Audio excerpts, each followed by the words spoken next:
We have discussed in detail different types of compressors like reciprocating compressor, rotary compressor, centrifugal compressor, and their working principle, how do they work.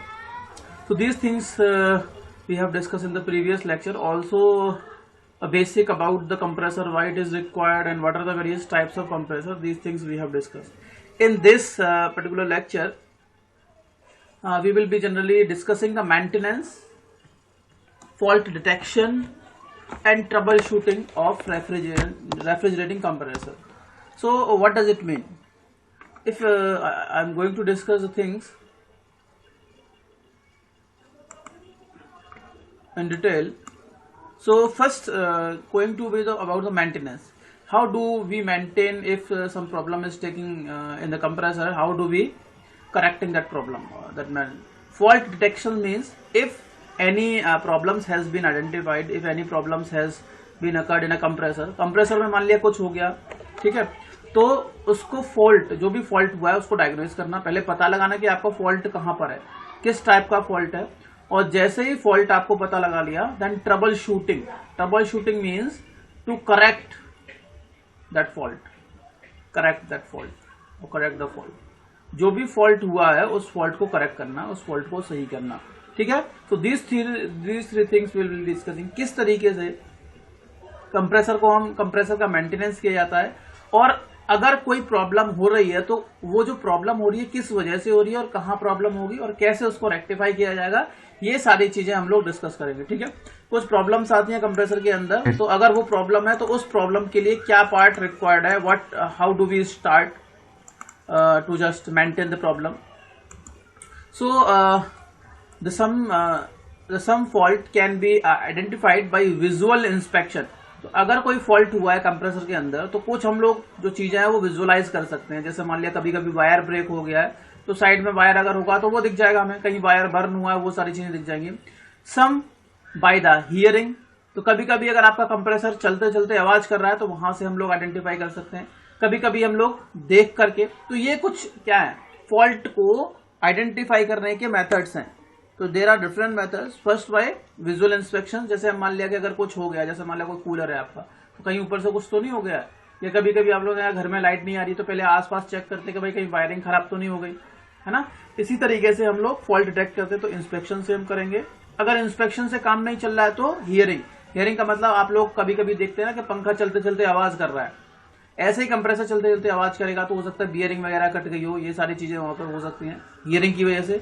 Bye feel, कभी कभी हम लोगों को जैसे लगता नहीं है कि हमारा कंप्रेसर ठीक से काम नहीं कर रहा है, ठीक है. जैसे मान लिया आप बाइक चला रहे हो तो कभी कभी बाइक चलाते टाइम हम लोगों को फील नहीं आता कि भाई यार बाइक पहले तो पिकअप अच्छा ले रही थी लेकिन अब पिकअप अच्छा नहीं ले रही है, तो फील के थ्रू भी हम उसको फॉल्ट को आइडेंटिफाई कर सकते हैं. And sometime by the smell, कभी कभी स्मेल के थ्रू कैसे, मान लिया कि कोई लीक हो रहा है, रेफ्रिजरेंट लीक हो रहा है आपके कंप्रेसर के अंदर से, ठीक है, तो वो भी बाय स्मेल आप लोग निकाल सकते हैं. मान लिया कोई वायरिंग जल गई तो क्या होता है, वायरिंग जलने से क्या होता है, स्मोक वगैरह आता है और उस स्मोक की फील जो है स्मेल, हाँ सर, स्पार्कलिंग वगैरह मतलब कहीं से फ्यूज हो जाता है. हाँ बिल्कुल, तो वहां से हम लोग इजिली आइडेंटिफाई कर सकते हैं. These are various methods to identify the fault, ठीक है. However the other faults can only be detected by different instruments, लेकिन कुछ फॉल्ट ऐसे भी होते हैं जिनको हम बिना इंस्ट्रूमेंट के हम आइडेंटिफाई नहीं कर सकते, ठीक है. So to find the location of fault, certain amount of theoretical knowledge is required, like built up of the component, working refrigerant processes, influence of surroundings, the function and safety of the equipment settings. अब ये क्या है, देखो जब भी हम अगर हम बात करते हैं कहीं फॉल्ट हुआ है तो फॉल्ट की लोकेशन जो है उसको पता लगाने के लिए हमारे पास कुछ ना कुछ चीजें होनी चाहिए. जैसे मैंने आपसे बोला कि भाई हमारा जो, अगर मैं एक रेफ्रिजरेटर की बात कर रहा हूँ, सुनना, रेफ्रिजरेटर की बात कर रहा हूँ, तो मैंने आपसे देखा यार मेरा रेफ्रिजरेटर तो काम कर रहा है, अच्छी बात है, मतलब काम नहीं कर रहा है, काम कर रहा होता तो हम फॉल्ट क्यों डायग्नोस करते हैं. रेफ्रिजरेटर हम देख रहे हैं अपना, और उस रेफ्रिजरेटर में मुझे प्रॉब्लम आ गई यार, इसकी कूलिंग अच्छे से नहीं हो रही है. अब कूलिंग अच्छे से नहीं हो रही है तो इसका मतलब कहीं ना कहीं या तो कंप्रेसर वर्क नहीं कर रहा है, और अगर कंप्रेसर वर्क कर रहा है तो रेफ्रिजरेंट कहीं ना कहीं से लीक हो गया है. क्यों भाई, जब रेफ्रिजरेंट नहीं होगा तो कैसे काम करेगा, रेफ्रिजरेंट कहीं ना कहीं से लीक हो गया, ये भी प्रॉब्लम हो सकती है कि नहीं हो सकती, बताओ, ठीक है.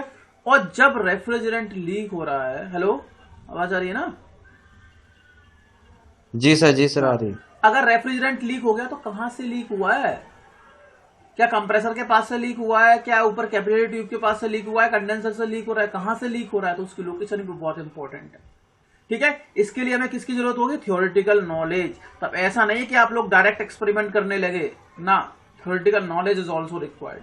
बिना थ्योरेटिकल नॉलेज के, देखो अगर आपके पास नॉलेज है ना, थ्योरेटिकल नॉलेज, तो आप एक्सपेरिमेंटेशन में कहीं ना कहीं कोई ना कोई अगर प्रॉब्लम हो रही होगी, यू कैन इजीली आइडेंटिफाई। बिना थ्योरेटिकल यस सर। नॉलेज के आप लोगों को चीजें पता ही नहीं चलेंगी। जी ठीक है, सर। ये सारी अब प्रॉब्लम्स सर आपको, वही तो सर, नॉलेज और एक्सपीरियंस, जैसे मतलब काम करते करते हम किसी काम को सीख गए बस तो उसका एक्सपीरियंस है। अगर नॉलेज है तो थोड़ा सा एक्सपीरियंस से ही बहुत सारी चीजें जल्दी से कैचअप होने लगती हैं। अब जी मुझे एक बात बताओ, आप मुझे एक बात बताओ, कुछ लोग जो होते जी हैं, मान लिया बाइक सही करवाने, बाइक रिपेयरिंग की शॉप पे डायरेक्टली चले जाते हैं कि भाई हम काम सीखने जा रहे हैं। ठीक है, वो तो ये तो सीख लें कि मान लिया कि मेरे पास कि अगर बाइक में खटखट की आवाज आ रही है तो बियरिंग चेंज करनी है, पता चल जाएगी। लेकिन बियरिंग जी चेंज करते टाइम कैसे उसको रेक्ट करना, वो सारी चीजें सीख जाएंगे। अगर उसके अलावा कोई और प्रॉब्लम हुई तो वो नहीं बता पाएगा। बता पाएगा कि नहीं बता यस पाएगा? सर। क्योंकि उसे थ्योरेटिकल नहीं बता। नॉलेज है ही नहीं। अब जिसने पढ़ा है कि यार अगर ये वाली प्रॉब्लम है तो कहीं ना कहीं से, या तो अगर मान लिया मिस फायर हो रहा है तो कहां से दिक्कत हो सकती है, कैम शाफ्ट जो हो सकता है वहां पे प्रॉब्लम हो सकती है, अच्छे से टाइमिंग नहीं हो पा रही है, क्या हो सकता है कि उसका स्पार्क प्लग का गैप कम हो गया होगा, ऐसी चीजें भी हो सकती हैं। ठीक है, तो उसके लिए theoretical knowledge is also required. Theoretical के साथ साथ एक्सपेरिमेंटेशन सोने पे सुहागा होता है।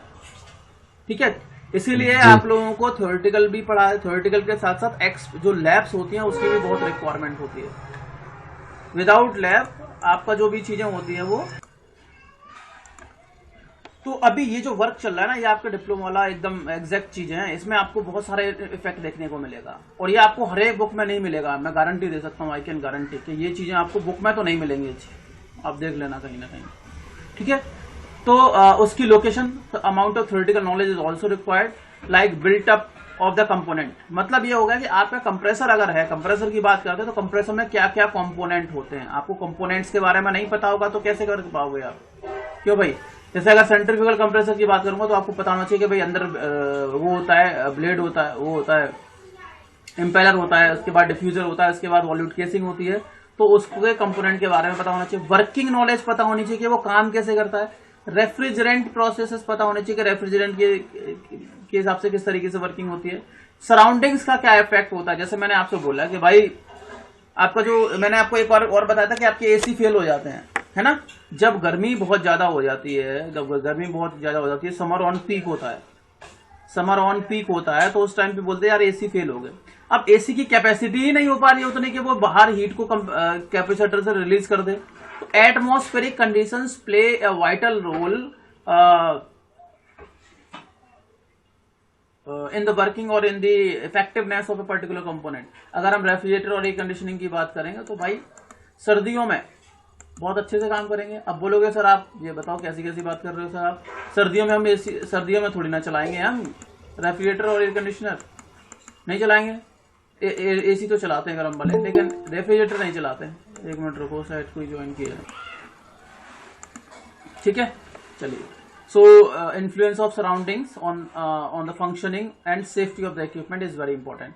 सो see the most common points of faults like joints etcetera, the various faults, their maintenance of the compressor is discussed below. मतलब कोई कंप्रेसर है उसमें कौन सा फॉल्ट होता है, क्या क्या कारण उसके हो सकते हैं उस फॉल्ट होने के, और उसको किस तरीके से आप करेक्ट करोगे, डायग्नोस करोगे। ठीक है, तो इसमें हम क्या करने वाले हैं, इसमें पहले ये देखेंगे क्योंकि कंप्रेसर है उसमें फॉल्ट अगर हुआ है, क्या प्रॉब्लम आ रही है सबसे पहले देख सकते हैं, और अगर वो प्रॉब्लम आ रही है तो उसके क्या क्या पॉसिबल रीजंस हो सकते हैं उस फॉल्ट के आने के।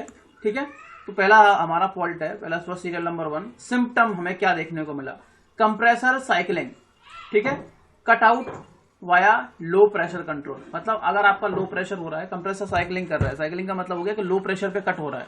ठीक है, तो इसके क्या रीजंस हो सकते हैं। पहला रीजन ये हो सकता है कि compressor capacity too high with respect to load at a given time, कि जो आपका कंप्रेसर की कैपेसिटी है एट करंट टाइम वो बहुत ज्यादा होती है, तो ज्यादा होगी तो क्या हो जाएगा, कट आउट होने, उसमें कट आउट होने लगेगा। दूसरा, कंप्रेसर टू लार्ज, या कंप्रेसर आपका बहुत बड़ा है, उतना आप इजिली रेफ्रिजरेंट सप्लाई नहीं कर पा रहे हो। और अगला है evaporator pressure set too high, कि आपने एवेपोरेटर का प्रेशर है वो हाई सेट कर रखा है, ये भी इसके रीजंस हो सकते हैं। ठीक है, लो प्रेशर कंट्रोल की वजह से आपका कंप्रेसर काम नहीं कर रहा। आप क्या क्या करेंगे, आप use KBC capacity regulating valve, एक रेगुलेटिंग वाल्व हम लोग यूज करेंगे जो कि रिक्वायर्ड कैपेसिटी का होगा। अगला replacement of compressor with smaller size, क्योंकि अगर कटआउट हो रहा है, कंप्रेसर साइकिल आपसे वर्क नहीं कर रहा, मान लिया कि आपका कंप्रेसर काम करना था, रेफ्रिजरेंट उसमें अच्छा खासा आना चाहिए था, लेकिन उसमें रेफ्रिजरेंट की क्वांटिटी ज्यादा जा नहीं पा रही है, हमने बड़ा लगा रखा है। जैसे मैंने आपसे बोला कि मुझे बटन लगाना है, क्या लगाना है, शर्ट में बटन लगाना है, बटन। अब शर्ट में बटन लगाना है, मैंने बोल दिया कि तलवार से बटन लगाओ, स्वॉर्ड है तुम्हारे पास, तो क्या तलवार से बटन लगा पाओगे, क्या स्वॉर्ड से बटन नहीं लगा पाएगा। किसकी जरूरत पड़ेगी, छोटा कंपोनेंट सुई की जरूरत पड़ेगी। तो आप उसी हिसाब से आपको कंप्रेसर का साइज सेलेक्ट करना पड़ेगा। ठीक है, और अगर रेफ्रिजरेटर का एवेपोरेटर का प्रेशर ज्यादा सेट है तो क्या करेंगे, use pressure gauge to set correct value, pressure gauge को यूज करेंगे और सेट कर देंगे करेक्ट वैल्यू कितनी होनी चाहिए उस प्रॉब्लम के लिए। दूसरा, अब इसका अपोजिट हो गया, अभी तो हाई लो हो गया था, अब हाई हो जाएगा। तो हाई के लिए क्या हो जाएगा, compressing cycle, compressor cycle cut out via high pressure control. तो हाई प्रेशर से कंट्रोल हो रहा है तो क्या करेंगे कि कंडेंसिंग प्रेशर आपका बहुत ज्यादा हो सकता है। अभी तो हम एवेपोरेटर की बात करेंगे क्योंकि वो सक्शन पे काम करता है लो प्रेशर की तरफ, और हाई कहां करता है, कंडेंसर की तरफ। तो हम ये देख सकते हैं कि कंडेंसर का प्रेशर बहुत ज्यादा सेट कर रखा है, हाई प्रेशर कंट्रोल डिफेक्ट हो सकता है उसके अंदर, और हाई प्रेशर कंट्रोल सेट जो है वो लो है। जो हाई प्रेशर कंट्रोल वैल्यू थी उसकी आपने लो वैल्यू सेट कर रखी है, ज्यादा नहीं कर रखी है। तो सबसे पहले देख लेंगे सीधा कंडेंसिंग प्रेशर टू हाई, पहले ये देख लेंगे कि कंडेंसिंग प्रेशर जो है वो ज्यादा हाई तो नहीं है। दूसरा, replace high pressure control valve को रिप्लेस कर देंगे और प्रेशर गेज को यूज करेंगे जिससे कि एग्जैक्ट वैल्यू करेक्ट की जाए, एग्जैक्ट वैल्यू सेट की जाए। थर्ड प्रॉब्लम है discharge pipe temperature too high, कि जो कंप्रेसर है आपका उस कंप्रेसर से एक तो सक्शन होता है यहाँ पे और एक डिस्चार्ज होता है। ठीक है, तो डिस्चार्ज के बाद ये कहाँ जाता है, कंडेंसर के अंदर जाता है। तो डिस्चार्ज के बाद जो कंप्रेसर के बाद जो रेफ्रिजरेंट हाई प्रेशर डिस्चार्ज होता है तो वो डिस्चार्ज लाइन होती है। अगर ये डिस्चार्ज पाइप का टेम्परेचर बहुत ज्यादा हाई है तो क्या प्रॉब्लम हो सकते हैं, तो डिस्चार्ज पाइप का टेम्परेचर बहुत ज्यादा हो सकता है, ये एक रीजन हो सकता है। इसके लिए क्या करेंगे, replace valve plate see and see the above and see also the discharge temperature too high. तो ये एक वाल्व प्लेट होगी, उसको हम लोग रिप्लेस कर देंगे। ठीक है, अगला है कंप्रेसर टू कोल्ड, कि आपका जो कंप्रेसर बहुत ज्यादा ठंडा है, कोल्ड ज्यादा कंडीशन में, कोल्डिंग कंडीशन में ज्यादा, तो क्या करना है, जब आपका कंप्रेसर ज्यादा कोल्ड कंडीशन में होगा तो पेपर प्रॉब्लम क्या हो सकती है कि flow of liquid refrigerant from the evaporator to the suction line and possibly to compressor because of incorrectly set the thermostatic expansion valve. वहां एक थर्मोस्टेटिक एक्सपेंशन वाल्व लगा रहता है, और हो क्या रहा है कि जो रेफ्रिजरेंट है ना एवेपोरेटर के बाद, ये एवेपोरेटर था आपका, इसके बाद आपका रेफ्रिजरेंट जा रहा है कंप्रेसर के अंदर, तो यहाँ पर आपका जो लिक्विड रेफ्रिजरेंट जा रहा है वो पूरी तरीके से वेपर में कन्वर्ट नहीं हो पा रहा है, इसलिए इसका टेम्परेचर कम है। ठीक है, तो इसके लिए क्या करेंगे कि जो थर्मोस्टेटिक एक्सपेंशन वाल्व है उसको lower value of super heat पे सेट कर देंगे। अब ये कैसे काम करता है, जब हम लोग एक्सपेंशन डिवाइसेस पढ़ेंगे, ठीक है, जब हम लोग लास्ट 4th चैप्टर में एक्सपेंशन डिवाइसेस पढ़ेंगे तब आपको उसकी वर्किंग समझ में आ जाएगी कि ये काम कैसे करता है इजीली। ठीक है, तो उसकी वैल्यू को आपको करेक्ट करना पड़ेगा। नेक्स्ट टाइप का फॉल्ट आएगा कि आपका कंप्रेसर बहुत ज्यादा गर्म हो रहा है, तो क्या रीजंस हो सकते हैं, कंप्रेसर इज टू हॉट। तो पहला, कंप्रेसर या motor overloaded because of the evaporator load and thereby suction pressure too high. मतलब ये हो गया कि जो आपका एवेपोरेटर है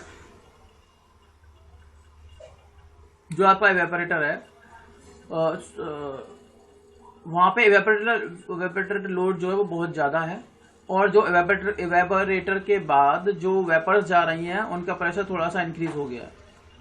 दूसरी बात क्या है कि आपका कंप्रेसर या जो मोटर है वो ओवरलोडेड है, काम कम करना चाहिए था लेकिन आपने लोड ज्यादा दे रखा है, जिस वजह से क्या हो सकता है, ये वाली प्रॉब्लम आ सकती है। और क्या हो सकता है, poor motor and cylinder cooling, कि उसके अंदर मोटर और सिलेंडर होता है तो उसकी जो अरेंजमेंट है कूलिंग का वो सही नहीं है। अब क्यों नहीं सही है, कि उसके अंदर इनसफिशिएंट लिक्विड है इन एवेपोरेटर, लो एवेपोरेटर लोड हो सकता है, सक्शन एंड डिस्चार्ज वाल्व ज्यादा टाइट नहीं है, लीकेज हो रहे हैं, सुपर हीटेड बहुत ज्यादा हो रही है और कंडेंसर का प्रेशर बहुत ज्यादा होगा जब कंडेंसर का प्रेशर ज्यादा है, मान लिया कि आपका कंप्रेसर ये है, यहाँ से रेफ्रिजरेंट डिस्चार्ज हो रहा है, कंप्रेसर को जा रहा है, सॉरी कंडेंसर को जा रहा है। अब कंडेंसर का मान लिया पहले प्रेशर 1 बार था, तो भाई आपके कंप्रेसर को उतना कम काम करना पड़ेगा इस प्रेशर को ले जाने के लिए। अब मान लिया यहाँ पे प्रेशर बहुत ज्यादा हमने 1.5 बार सेट कर लिया, तो 1.5 बार सेट करने के लिए हमको उसको ज्यादा कैपेसिटी से क्या करना पड़ेगा, अच्छे से कंप्रेस करना पड़ेगा। और जब ये कंप्रेस ज्यादा हो जाएगा तो प्रॉब्लम कहाँ आएगी, जब ये ज्यादा कंप्रेस करेंगे तो प्रॉब्लम कहाँ आएगी, आपका जो कंप्रेसर है वो हीट अप होने लगेगा, ये प्रॉब्लम आएगी।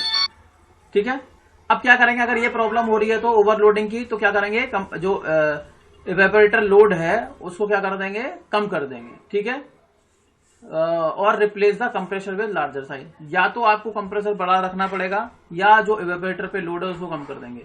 मतलब जो कूलिंग के लिए आपने कंपोनेंट रखे हुए हैं, कूलिंग के लिए जो भी मान लिया सब्जियां वगैरह रखी हैं वो कम रखो, ज्यादा मत रखो। अगला, अगर आपका सिलेंडर वगैरह और मोटर जो है वो ठीक से कूल नहीं हो रही है तो क्या करेंगे, locate the fault on the line between condenser and thermostatic expansion valve, कि जो आपका कंडेंसर और जो थर्मोस्टेटिक एक्सपेंशन वाल्व लगा है उसके फॉल्ट को आप लोग डायग्नोस करो।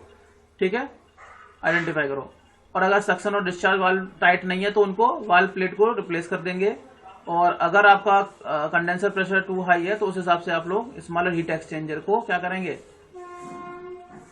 Select smaller heat exchanger. ठीक है, अगर कंडेंसर प्रेशर बहुत ज्यादा है तो हम लोग एक स्मॉल कंडेंसर यूज कर लेंगे।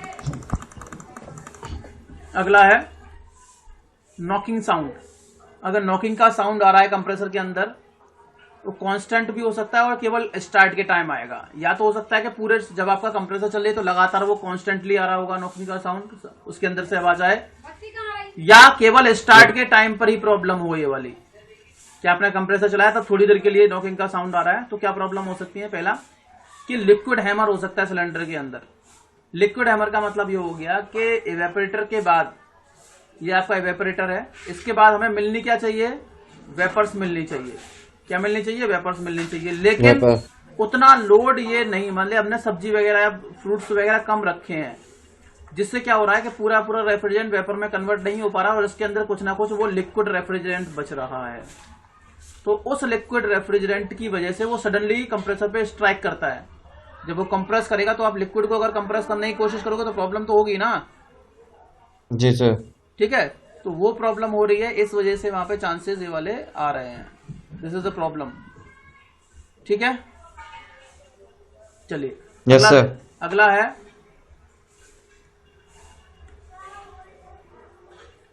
Oil boiling because of the liquid boil up in the crankcase. मतलब अगर क्रैंककेस ऑयल बॉयल कर रहा है, ये भी एक रीजन हो सकता है। ये वियरिंग ऑफ मूविंग पार्ट्स, कि आपके जो पार्ट्स हैं वो वियर एंड टियर वहां पर हो गया है, और अगर वियर एंड टियर अगर वहां हो गया तो क्या करना पड़ेगा,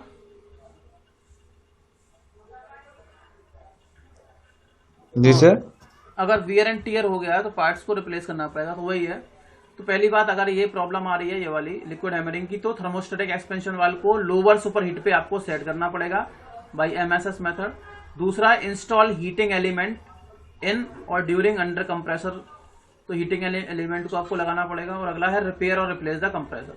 अभी अगर ये ज्यादा आवाज मूविंग की वजह से आ रही है तो आपको कंप्रेसर को या तो रिपेयर करना पड़ेगा।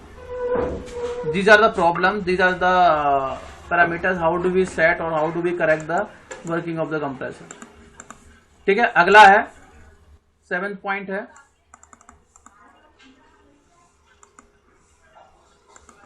कि प्रॉब्लम क्या हो सकती है, oil level in the crankcase is too high on on high load और अदरवाइज नॉट। तो और ड्यूरिंग स्टैंड स्टिल और रीस्टार्ट, तो ये प्रॉब्लम हो सकती है कि जो ऑयल का लेवल है उसके अंदर बहुत ज्यादा है या हाई लोड के टाइम पे, तो क्वालिटी ऑयल क्वालिटी बहुत ज्यादा है और क्वांटिटी की बहुत ज्यादा है तो कम करनी पड़ेगी। अगर ज्यादा है तो ऑयल उसमें से निकाल देना है। Refrigerant absorption in crankcase oil because of the low ambient temperature. मतलब ये हो गया कि जो आपका रेफ्रिजरेंट जा रहा है वो रेफ्रिजरेंट कंप्रेसर के अंदर जो ऑयल लगा रखा है हमने, कौन सा वाला ऑयल, उसको कूल करने के लिए, या बोल सकते हैं कि उसको लुब्रिकेशन के लिए जो ऑयल लगा रखा है वो मिक्स हो गया रेफ्रिजरेंट के साथ। ठीक है, तो इसके लिए क्या करेंगे, एक हीटिंग एलिमेंट लगा देंगे क्रैंक केस में, जिससे क्या होगा कि जो रेफ्रिजरेंट होता है वो बहुत कम टेम्परेचर पे ही वेपर में बदल जाएगा, और जब आपका ऑयल होगा वो बहुत ज्यादा टेम्परेचर लेगा। मान लिया कि रेफ्रिजरेंट जो है -15 डिग्री सेंटीग्रेड पे वो किस में बदल रहा है, वेपर में, और ऑयल मान लिया कि 40 या मान लिया कि 100 पे बदल रहा है, तो एक हीटिंग एलिमेंट लगा देंगे तो जो रेफ्रिजरेंट ऑयल के साथ मिक्स हुआ है वो किस में बदल जाएगा, वेपर में बदल जाएगा, जबकि ऑयल उसी कंडीशन में रह जाएगा। ठीक है। अगला होगा oil level crank case is too low. अभी तो हाई था, अगर लो है तो क्या करेंगे कि ऑयल की क्वांटिटी कम है उसके अंदर, तो ऑयल सप्लाई कर दो, जल्दी से क्रैंक केस के अंदर भर दो। किसके क्रैंक केस के अंदर, आपको पता होता है ना कि ये आपका पिस्टन होता है, ठीक है, ये सिलेंडर होता है, फिर कनेक्टिंग रॉड लगी होती है, ये क्रैंक लगी होती है, तो यहां पर संप होता है, यहाँ पे आपका क्रैंक केस के अंदर क्या भरा होता है, लुब्रिकेटिंग ऑयल भरा होता है कि नहीं। Yes sir. अगर ये कम है, अगर लुब्रिकेटिंग ऑयल कम है तो भरा, उसके अंदर वैल्यू इंक्रीज कर दो अमाउंट, और अगर ज्यादा है तो रिड्यूस कर दो, ड्रेन ऑफ कर दो कुछ ऑयल उसमें से। तो कंप्रेसर में भी कुछ ऐसे ही फंक्शंस होते हैं। अगला है, और क्या रीजंस हो सकते हैं, वियर ऑन पिस्टन और piston rings on the cylinder. Wear हो गया, वियर एंड टियर बहुत ज्यादा हो गया है, तो आपको वर्न कंपोनेंट है, जो कंपोनेंट खराब हो चुके हैं उनको रिप्लेस कर दो। अगला, oil return from separator block और फ्लोट वाल्व स्टिकिंग। ये भी हो सकता है कि जो ऑयल रिटर्न होकर के आ रहा है, कहां से, ये आपका सिलेंडर है और ये आपका पिस्टन होता है, तो ये कनेक्टिंग रॉड और ये क्रैंक होती है। तो ये लुब्रिकेटिंग ऑयल के लिए हम लोग यहां से क्या करते हैं, ऑयल स्प्लैश करते हैं, ये ऑयल इन वाल्व से टकरा करके बाद में नीचे आता है ड्रेन ऑफ होकर के, है ना, एक वाल्व से फिल्टर होके आता है, तो वो वाल्व ब्लॉक हो गया है, तो जो ऑयल हम यहां से ऊपर की ओर फेंक रहे हैं वो वापस ब्लॉक से होकर के इस क्रैंक केस के अंदर नहीं आ पा रहा है, तो इसका ये भी इसका एक रीजन हो सकता है। ठीक है। तो अगर ऐसी प्रॉब्लम आ रही है, अगर पिस्टन रिंग खराब हो चुकी है तो आप उनको रिप्लेस कर दो, और अगर ऑयल रिटर्न नहीं हो पा रहा है क्योंकि वो फ्लोट वाल्व आपका ब्लॉक हो गया है, चिपक गया है, तो आप उसको क्लीन कर दो।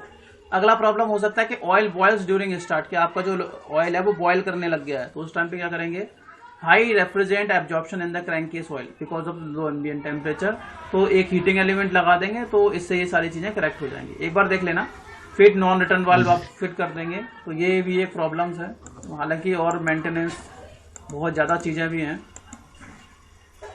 बाकी इसमें और थोड़ा थोड़ा और मैं डिस्कस कर लेता हूँ, इसके बाद बाकी चीजें आप लोग इससे पढ़ लेना, मैं थोड़ा थोड़ा दिखा दूंगा आप लोगों को। और क्या हो सकता है, ऑयल बॉयल ड्यूरिंग ऑपरेशन, तो आपका ऑयल जो है लुब्रिकेटिंग ऑयल वो बॉयल कर रहा है, तो क्या कर सकते हैं, refrigerant into the crank case, आपका जो रेफ्रिजरेंट है वो क्रैंक केस के अंदर जा रहा है, ठीक है, और फ्लोट वाल्व आपका ठीक से क्लोज नहीं है, ये भी प्रॉब्लम है, तो आपको थर्मोस्टेटिक एक्सपेंशन वाल्व को हाईयर सुपर हीट पे सेट कर देना है, या फ्लोट वाल्व जो दिक्कत कर रहा है उसको रिप्लेस कर देंगे। और क्या है, ऑल डिस कलर्ड, कि जो आपका रेफ्रिजरेंट है उस रेफ्रिजरेंट के अंदर जो कलर है, ऑयल है, वो उसका ऑयल चेंज हो गया है, किसके अंदर, क्रैंक केस के अंदर वाला, तो सिस्टम आपका कंटेमिनेट हो गया है। कंटामिनेट का मतलब ये हो गया कि जो रेफ्रिजरेंट जो है वो लिक्विड के साथ मिल गया है, तो उसको क्या करेंगे कि आपको क्लीन कर लो, cleanness not observe during installation. ये भी हो सकता है कि जब आपने इंस्टॉल किया था उस टाइम पे आपने सफाई का ध्यान नहीं रखा, ऑयल आपका ब्रेक हो चुका है, मतलब हर एक जो लुब्रिकेटिंग ऑयल होता है उसकी एक फिल्म होती है, लुब्रिकेटिंग फिल्म, अगर वो लुब्रिकेटिंग फिल्म ब्रेक हो जाएगी तो वो ठीक से लुब्रिकेट नहीं कर पाएगा, तो ये भी प्रॉब्लम हो सकते हैं। ऑयल ब्रेक डाउन हो गया है, हाई टेम्परेचर की वजह से भी हो सकता है, वियर पार्टिकल आ चुके हैं, या इनएडिक्वेट क्लीनिंग हो रही है, मोटर पार्ट जो पार्ट खराब हो चुके हैं उनकी क्लीनिंग ठीक से नहीं हो पा रही है। तो अगर ये सी चीजें हैं तो उनको आप क्या करोगे, या तो चेंज ऑयल फिल्टर को या ड्रायर को चेंज कर दो, वियर पार्ट हो गए उनको सही कर दो, और फिल्टर को जो है आपका फिल्टर है उसको साफ कर दो, ठीक है, जिससे कि वो सारी प्रॉब्लम्स आपसे सही हो जाएंगे। 12 पॉइंट है कि कंप्रेसर डजंट स्टार्ट, कि आपका कंप्रेसर जैसे ही आप चला रहे हो वो स्टार्ट नहीं हो रहा है, तो क्या प्रॉब्लम हो सकती है, इनसफिशिएंट वोल्टेज आपके सही नहीं आ रहे हैं, ब्लोन ग्रुप फ्यूज आपका ठीक से काम नहीं कर रहा है, मेन स्विच आपका ऑन नहीं है, थर्मल प्रोटेक्शन नहीं है मोटर की, ये सारी चीजें, excess suction pressure condenser direct copper deposition हो गया है, एक्सेस करंट आ गया है, ये भी प्रॉब्लम हो सकती है, contactor in the motor starter burn out, जो भी मोटर स्टार्टर है वो खत्म हो चुका है, कॉन्टैक्ट खत्म हो चुका है उनके बीच का, मोटर वाइंडिंग खराब हो चुकी है, ये भी प्रॉब्लम हो सकती है। अगर ऐसा है, टेलीफोन इलेक्ट्रॉनिक कंपनी के भाई वोल्टेज नहीं आ रहे हैं, लोकेट फॉल्ट, अगर ब्लोन ग्रुप हो सकते हैं फ्यूज के, तो उसको लोकेट करो और उसको रिपेयर करो, ठीक है। स्विच को ऑन करना है, अगर स्विच ऑफ है तो ऑन करो, locate and repair the fault, अगर कोई ऐसा फॉल्ट आ रहा है तो उसको पता लगाओ कहां पर है, उसको रिपॉल्ट कर दो तुरंत। क्लीन आउट सिस्टम रिप्लेस, अगर फिल्टर की प्रॉब्लम है तो उसको रिपेयर कर दो। एक्सेस करंट है तो करंट को कंट्रोल करने के लिए डिवाइसेस लगा दो। Replace contractor with large size, अगर कॉन्ट्रैक्टर जो होता है उसको चलाने के लिए अगर वो काम नहीं कर रहा तो उसको रिप्लेस कर दो। Locate and remedify cause of overload, अगर ओवरलोडिंग अगर हो रही है तो आपका देख लेना, अगर ओवरलोड है तो आपको या तो मोटर चेंज करनी पड़ेगी या उसमें थोड़ा सा और काम करना पड़ेगा। अगला है कि अगर कंप्रेसर के अंदर आपका एसिड फॉर्मेशन हो रहा है, ठीक है, तो उसमें क्या करना पड़ेगा। अगर एसिड हो रहा है तो सबसे पहले कि ये देखना है कि एसिड कहाँ बन रहा है, दूसरा उसकी क्या क्या प्रॉब्लम्स हो रही हैं एसिड फॉर्मेशन की, और अगर ऐसा हो रहा है तो कंप्रेसर को रिमूव करके उसको क्लीन कर दो दोबारा से, ठीक है। और जो आपका रेफ्रिजरेशन सिस्टम है उसका फिल्टर जो भी है वो भी ठीक से काम नहीं कर रहा है तो फिल्टर को भी चेंज करना पड़ेगा हमें। अगला, अगर कंप्रेसर के अंदर अगर बियरिंग खराब हो चुकी है या बियरिंग का साइज या सिलेंडर जो है ठीक से सेट नहीं है वो सारी वैल्यूज, तो आपको क्या करना है, कंप्रेसर के अंदर जो मोटर बियरिंग होती है ना वो भी खराब हो जाती है, तो बियरिंग या सिलेंडर का साइज ठीक नहीं है, किस वजह से काम नहीं कर रहा है, या तो उसके अंदर डर्ट पार्टिकल्स हैं, या कॉपर डिपॉजिट हो गया है, वो जो उसके स्पार्क हैं वो बर्न हो चुके हैं, या उसके अंदर जो लुब्रिकेंट है वो ठीक क्वांटिटी में नहीं है। क्यों? क्योंकि आपकी ऑयल पंप ठीक से लुब्रिकेटिंग ऑयल को सप्लाई नहीं कर पा रही है, या बोल सकते हो कि ऑयल आपका क्रैंक केस के अंदर जा चुका है, बॉयल कर रहा है, या इनसफिशियंट क्वांटिटी ऑफ ऑयल है, या ऑयल आपका एवेपोरेटर में कलेक्ट हो चुका है, उल्टा भी हो सकता है इसके अंदर। इनके हालांकि अलग अलग सिंबल्स हो सकते हैं, ठीक है। जब भी आप लोग ये सारी चीजें करोगे तो कभी कभी जो भी कंपनी होती है, रेफ्रिजरेटिंग कंपनी होती है, वो जो कंप्रेसर्स बनाती है तो वो अलग से कुछ ना कुछ सिंबल्स क्रिएट कर देती है कि अगर ऐसा है तो उसमें ये प्रॉब्लम हो सकती है, ऐसा है तो उसमें ये प्रॉब्लम्स हो सकती हैं, ठीक है। Yes sir. अब अगर ये सारी चीजें हैं तो आप लोग सिस्टम को क्लीन करो और दोबारा से नया फिल्टर और ड्रायर जो है वो लगा दो। बाकी 13 के आगे वाले जो भी फॉल्ट्स वगैरह हैं वो हम लोग नेक्स्ट क्लास में डिस्कस करेंगे, और अगला जो टॉपिक होगा वो भी नेक्स्ट क्लास में डिस्कस करेंगे, ठीक है। चलिए जी सर। 13, 14, 2 हो जाएगी, ठीक है। तो 2 फॉल्ट और है वो भी डिस्कस कर लेते हैं। पहला है कि compressor runs constantly, suction pressure choose low, कि आपका कंप्रेसर तो लगातार काम कर रहा है लेकिन जो सक्शन प्रेशर है कंप्रेसर के पहले वाला वो बहुत कम है, तो क्या करेंगे, cut out pressure of low pressure control, see too low value and defective control. अगर ऐसा है, लो वैल्यू है, तो प्रेशर कंट्रोलिंग जो डिवाइस है उसके लिए क्या करेंगे, एक ऑप्शन आता है सी सक्शन प्रेशर टू लो, तो उसको हम लोग दोबारा से सेट कर देंगे, ठीक है। अगर compressor runs constantly, suction pressure अगर ज्यादा है तो compressor suction and discharge valve आपका ठीक से टाइट नहीं है तो आप वाल्व की प्लेट को रिप्लेस कर देंगे। कंप्रेसर की कैपेसिटी बहुत कम है तो आप क्या करोगे, हाई या रिक्वायर्ड क्वांटिटी का, रिक्वायर्ड लोड का कंप्रेसर आप लोग लार्ज साइज का कंप्रेसर लगा दोगे। तो इस तरीके से by this way we just diagnose the fault, we diagnose the fault in the compressor and take the corrective actions. So these things you have to keep in the mind whenever you are going to the service industry or in the service industry of the refrigerating device. So you have to keep these points if your compressor is not working or having some problems. Okay, चलिए, तो ये वाला compressor part खत्म हो गया है, और in the next class we will be discussing the condenser, I think, ठीक है। कंडेंसर आपका नया यूनिट होगा, वो आपकी नेक्स्ट क्लास से हम लोग डिस्कस करेंगे, ठीक है। चलिए, ओके।